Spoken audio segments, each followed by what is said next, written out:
ভালো মানুষদের কেন তাড়াতাড়ি মৃত্যু হয়, আর যারা খারাপ কাজ করে, অন্যের ক্ষতি করে, সর্বদা অধর্মের পথে থাকে, তারাই কেন দীর্ঘায়ু লাভ করে? এই প্রশ্নটা সব সময় আমাদের মাথায় ঘুরতে থাকে। আসলে আমাদের আয়ু কতটা হবে, কতদিন আমরা এই পৃথিবীতে থাকব, তা আমাদের জন্মের পূর্বেই নির্ধারিত হয়ে যায়। আমরা যা কর্ম করি না কেন, মৃত্যুর পর তার ফল আমাদের ভোগ করতে হয়। কর্ম অনুযায়ী মৃত্যুর পর আমাদের স্থান হয় স্বর্গ অথবা নরকে। আর এই কর্মফল ভোগ করার জন্য আমাদের বারবার জন্ম নিয়ে পৃথিবীতে আসতে হয়। যখন আমাদের কর্মফল ভোগ সম্পন্ন হয়ে যায়, তখনই আমাদের আত্মার মুক্তি ঘটে। মানুষের জীবনে 5টি জিনিস তার জন্মের আগে থেকেই নির্ধারিত হয়ে যায়। আর এই 5টি বিষয় নির্ধারণ করা হয় মানুষের পূর্ব জন্মের কর্মফলের ভিত্তিতে। এর মধ্যে প্রথম হলো জন্ম। মানুষ কোথায় কোন ঘরে জন্ম নেবে তা নির্ধারণ করা হয় তার পূর্বজন্মের কর্ম অনুযায়ী। পূর্বজন্মে যে যেমন কর্ম করে, সেই কর্ম অনুযায়ী কারো জন্ম হয় খুব ধনী পরিবারে, কারো বা মধ্যবর্তী, কেউ আবার গরিব হয়ে জন্ম নেয়। কেউ কেউ এমন ঘরে জন্মায় যেখানে ধনসম্পত্তি থাকলেও তার কোনো সম্মান থাকে না। কেউ কেউ তো আবার আপনজনের ভালোবাসা থেকে বঞ্চিত হয়। কেউ কেউ জন্ম থেকেই পিতৃ মাতৃহীন হয়। দ্বিতীয় হলো বিবাহ। অনেক ক্ষেত্রে এমন হয়, কোনো ব্যক্তি যাকে বিবাহ করতে চায় তার সাথে তার বিবাহ হয় না, অন্য কোনো অপছন্দের মানুষের সাথে তার বিবাহ হয়ে যায়। আবার কারো কারো ক্ষেত্রে পছন্দের মানুষের সাথে বিবাহ হলেও সে তার সাথে সুখে থাকতে পারে না। এই সবই হয় পূর্বজন্মের কর্মের জন্য। তৃতীয় হলো আর্থিক অবস্থা। কর্ম অনুযায়ী সকলের আর্থিক অবস্থা সমান হয় না। কারো কাছে প্রচুর সম্পত্তি থাকে, কেউ পূর্বপুরুষদের সম্পত্তি লাভ করে, কারোর আবার দুবেলা দুমুঠো পেট ভরে খাওয়া মতো সামর্থ্য থাকে না। কেউ প্রচুর পরিশ্রম করে, বিনিময়ে উপযুক্ত পারিশ্রমিক সে পায় না। আবার কেউ কেউ অল্প পরিশ্রম করেই সফলতা পেয়ে যায়। কারোর আবার অনেক অর্থ সম্পদ থাকলেও সেই সম্পদ সে হারিয়ে ফেলে। কারো ভাগ্যে হঠাৎ করে ধনপ্রাপ্তি হয়। এ সবই হলো পূর্বজন্মের কর্মের ফল। চতুর্থ হলো বুদ্ধি। সকল মানুষের শারীরিক গঠন একই রকম হলেও কেউ জন্ম থেকেই হয় বিদ্বান, কেউ আবার হয় মূর্খ। আমরা সকলেই পরীক্ষায় সফলতা পাওয়ার জন্য পড়াশোনা করি, কিন্তু দেখা যায় বছর শেষে কেউ প্রথম হয়, কেউ হয় অকৃতকার্য। যার বুদ্ধি বেশি, স্মরণশক্তি ভালো, সে পরীক্ষায় ভালো ফল করে। আবার জন্ম থেকে কেউ হয় অতিরিক্ত চালাক, কেউ বোকা, আবার কেউ সরল সাদাসিধা। এ সবই পূর্বজন্মের কর্মের ফল। এবার পঞ্চম জিনিসটি হলো মৃত্যু। প্রতিটা মানুষের মৃত্যু কবে, কোথায়, কিভাবে হবে তা তার পূর্ব জন্মেই নির্ধারণ করা হয়। কার মৃত্যু কত তাড়াতাড়ি হবে, কে দীর্ঘায়ু লাভ করবে, এই সবই আগে থেকেই নির্ধারণ করা হয়ে থাকে। তবে ইহ জন্মের কর্মের উপর ভিত্তি করে তা একটু দীর্ঘায়িত বা সংক্ষিপ্ত হয়ে যায়। এবার আসি, ভালো মানুষের মৃত্যু কেন তাড়াতাড়ি হয়ে যায়, ভালো মানুষের সাথে কেন খারাপ হয়, খারাপ মানুষ কেন ভালো থাকে। বন্ধুরা, আমাদের চ্যানেল জীবন দর্শনের জানা অজানায় চ্যানেলটিকে সাবস্ক্রাইব করে সঙ্গে থাকবেন। আমরা প্রায় একটা কথা শুনে থাকি যে ভালো মানুষদের ভগবান তাড়াতাড়ি নিজের কাছে ডেকে নেন। কিন্তু ভালো মানুষই তাড়াতাড়ি কেন মৃত্যু হয়? আসলে পূর্ব জন্মের কর্মফল ভোগের জন্যই আমাদের এই পৃথিবীতে জন্ম নিতে হয়।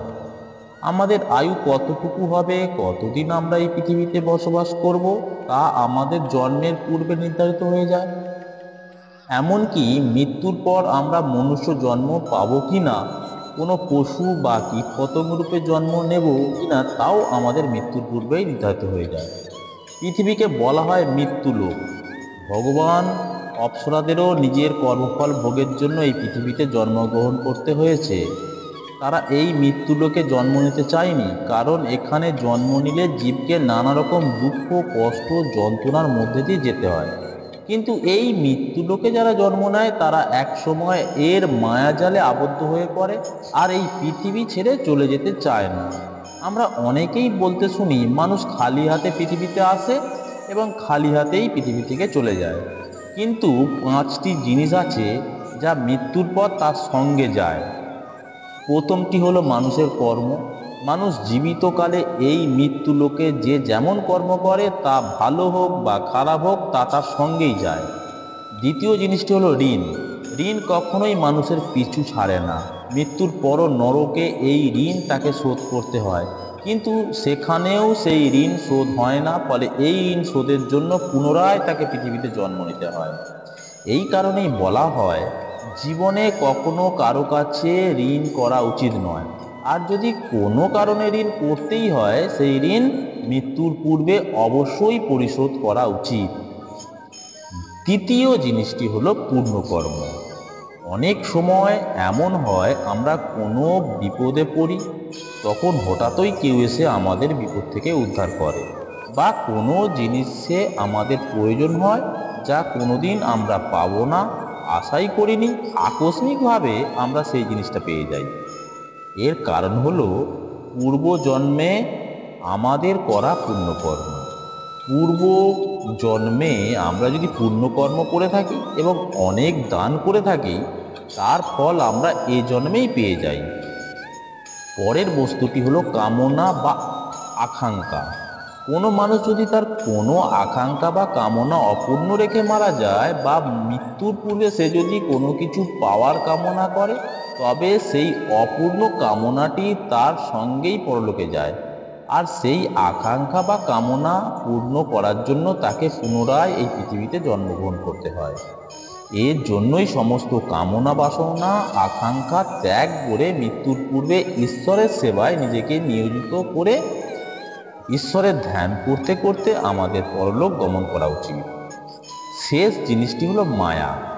মানুষ যে পরিবারে জন্মগ্রহণ করে এবং যে শরীর সে ধারণ করে, সেই শরীর ও পরিবারের প্রতি মায়া সে ত্যাগ করতে পারে না। মৃত্যুর পরে যখন আত্মা তার শরীর ত্যাগ করে তখন পুনরায় সেই শরীরে প্রবেশ করতে চায়, কিন্তু যমলোক থেকে আসা যমদূতেরা তাকে বাধা দেয়। তারপরেও কিছুক্ষণ সে সেখানেই থেকে যায়। এরপর যম দূতেরা তাকে জন্মলোকে নিয়ে গিয়ে পাপ পুণ্যের বিচার করে আবার যখন মৃত্যুলোকে অর্থাৎ পৃথিবীতে তাকে ফিরিয়ে আনে, তখন সে তার পরিবারের মানুষদের আশেপাশে ঘুরে বেড়ায়।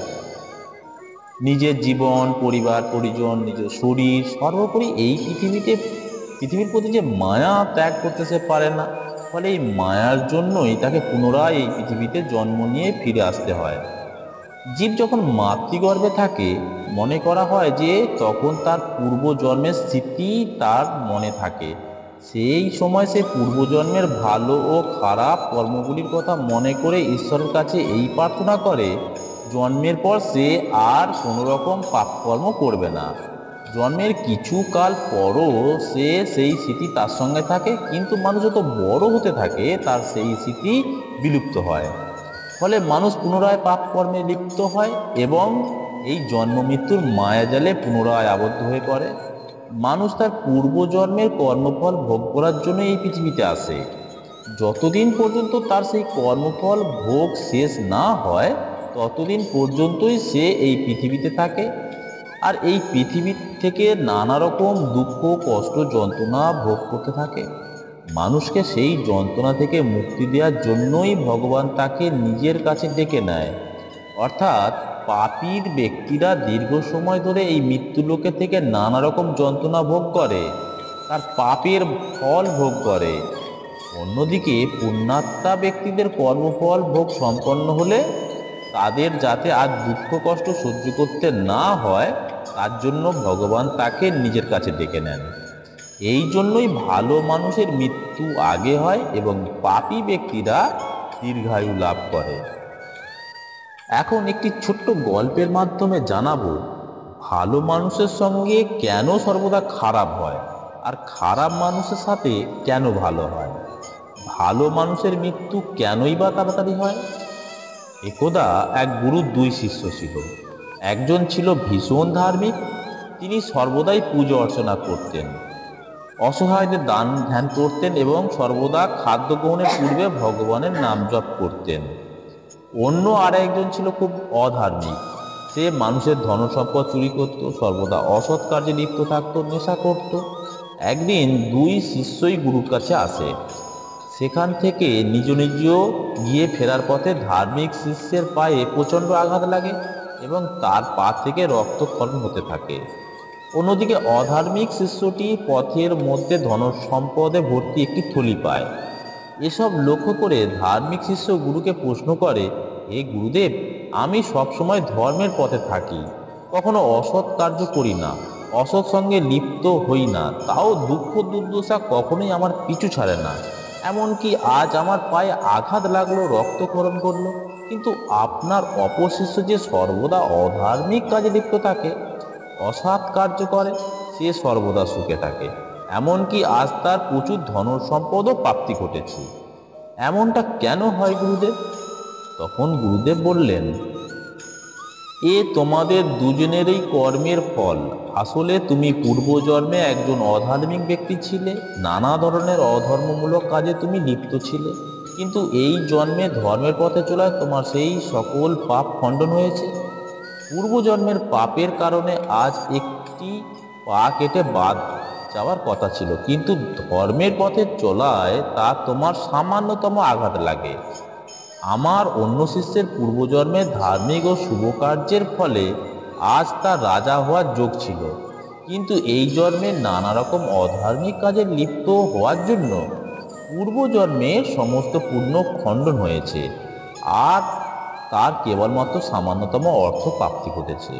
তাই সর্বদা ধর্মের পথে থাকো, অন্যকে সাহায্য করো এবং অধার্মিক কার্য থেকে নিজেকে বিরত রাখো। জয় শ্রীকৃষ্ণ।